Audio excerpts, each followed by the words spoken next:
So hi everyone, I'm Elaine from Cerebra, and for today's tea break talk I'm catching up with Carwyn, who's one of our sleep practitioners, and he's got lots of tips and advice today if you're struggling to get your child back into a good bedtime routine after all the disruption of the last few months. So I'm delighted to catch up with Carwyn because again I haven't seen you for quite some time, so welcome Carwyn. Thank you, Elaine. It's lovely to be here. So sleep, something that's very dear to all of us, but you know, families can very often struggle with sleep, can't they?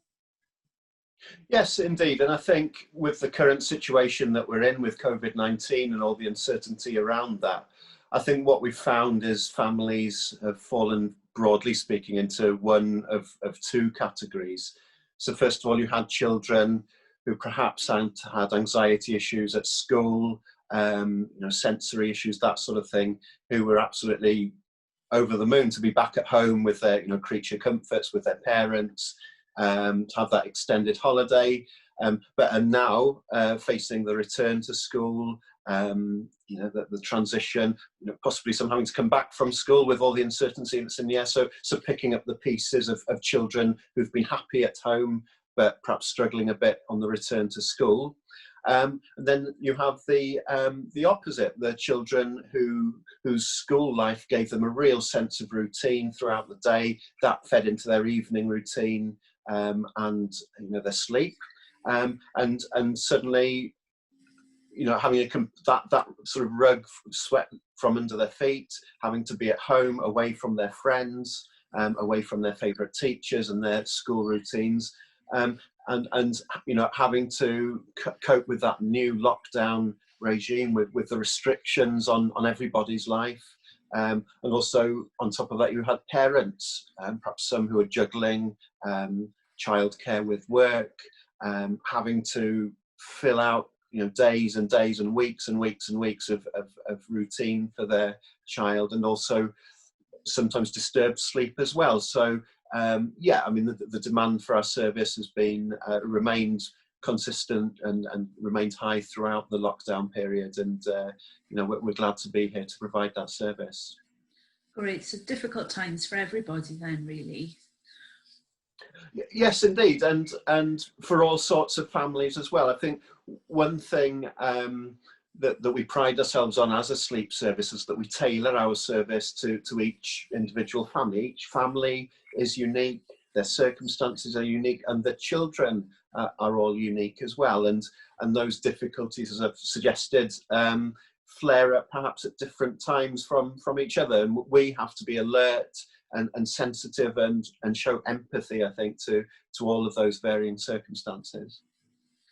As you say, every family is unique, every child is unique, but are there any general guidelines or suggestions or tips that you could give to families to help them perhaps reintroduce a good bedtime routine for their children, given all of the, as you just explained, all of the disruption they've been through?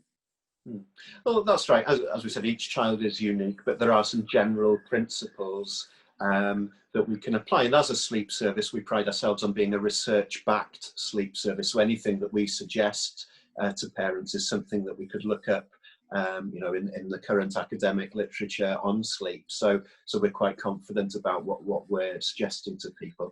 Yeah, I think there's two or three really important things. I think good sleep routine. So let's say starting with regulating the timings. So the evening routine, starting perhaps with, for example, when a child comes back from nursery or school, looking at the times of the evening meal, the bathroom routine, going to bed, any calming activities. It's important that all of those activities in the routine, starting from mid-afternoon really, right up to bedtime, are kept as consistent as possible.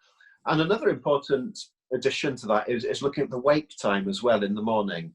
So trying to, let's say, for example, that a child is getting up at 7 o'clock or 7:30 to go to school, Monday, Tuesday, Wednesday, Thursday, Friday, then it's often advisable that let's say 7:30 wake time is kept the same on a Saturday and a Sunday as well, and also throughout the school holidays to reinforce that sense of consistency in timings and develop that body clock, the circadian rhythm within the child. Moving on then to other things such as sleep hygiene, that is the sort of habits that go with a good routine. So looking at when is screen time, you know, advisably screen should be off an hour before sleep, for example. If there's any caffeine present, and we're including chocolate in that category, you know, no caffeine certainly after mid-afternoon. Is there anything that's causing stress at bedtime? In some cases it can be a bit of a running battle between the parent and the child to get them into bed. Are there ways that we can diffuse that tension? Okay, let's let the child do their own thing for an hour or something, you know, to allow themselves to prepare themselves for bed, taking stress off the parent as well as the child. So looking at those stressful things. Internet gaming is a huge phenomenon, particularly with older children, you know, and having to work with these new, you know, technological advances probably makes a sleep practitioner's work different now to what it was even 5 or 10 years ago. So sleep hygiene. And then finally, I think we can talk about sleep environments, so the bedroom, things like light. Does the child like darkness, or does it need the reassurance of a light? For example, a dimmed red or orange light we tend to recommend. Temperature, bedclothes, pajamas, particularly children who have you know, sensitivities around sensory issues. You know, it can be the smallest thing. It can be a train going past at night. It can be a street lamp. It can be a cuckoo clock I've had in one case. So looking in some cases at the real small details, and sometimes using trial and error to see which of these, if any, or a combination of factors are potentially causing problems with the child's sleep. That's great. Thank you for all of that. And I think, you know, it is fair to say, isn't it, that if one child isn't sleeping, then it has an impact on the whole family, on everybody. So as you say, parents have got an awful lot of things to juggle. So it's finding a routine that works for them and for their child. Yes, indeed. And in some cases, we are often looking at the impact of one sibling's behaviour on another, and how can we try and make things easier for the parent in managing 2 or more siblings. Having said that, whatever suggestions we make, they are always suggestions. So what we try and do, you know, we have that sort of bird's eye view of being outside of the family. Sometimes we're hundreds of miles from the family, but we have a bird's eye view of the paperwork that we have, the details that they've provided for us, and what they've said on the phone. And it's always a case of saying, okay, look, these are the circumstances. Here are things that you might want to try. It's never a case of telling the parent you must do this.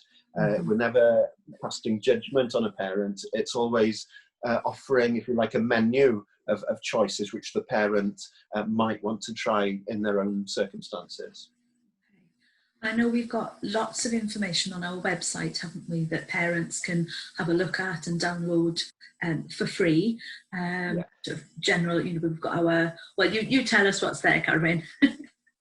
Yeah, well, we do. I mean, the basis of the sleep service is the one-to-one support. We're a team of 5 practitioners. Each of us has done the accredited paediatric sleep training for professionals course, and we update that training every year.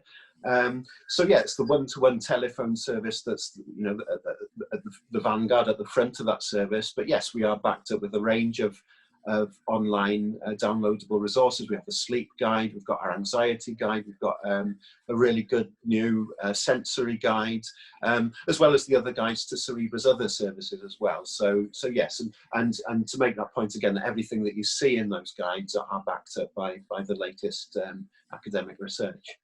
Brilliant. So if parents or carers feel that they'd like some individual advice and support from you, as you say, from our team of sleep practitioners, how do they go about getting in touch with you? Okay, well, you need to find the Cerebra website and look for the sleep service pages. And the link, when you get to the sleep pages, I think is contact the sleep advice service. I think that's the wording on the website. And then there's an online referral form. It's really easy to fill out. It's not too complicated at all. That's just some name, address, very basic contact details, and again, basic details about the child. And then we would normally be in touch very, very quickly once we've received that form over the internet. And then you work with families on the telephone then, Carwyn, do you? So they can be from anywhere in the UK? Indeed, yeah, all over the UK. And typically the first telephone call is what we call the initial telephone consultation. That can last up to an hour long, typically. And then normally we're looking at a series then of 3 to 4 telephone calls, you know, taking stock of where the parents are in the first call, you know, offering, as I said, that menu of suggestions, if you like, then speaking to the parent, perhaps 3 to 4 weeks later normally, reviewing where they've got up to, see what's worked, what hasn't worked, and then hopefully just a process of fine-tuning then in the third telephone call, possibly the fourth, and we see where we are then.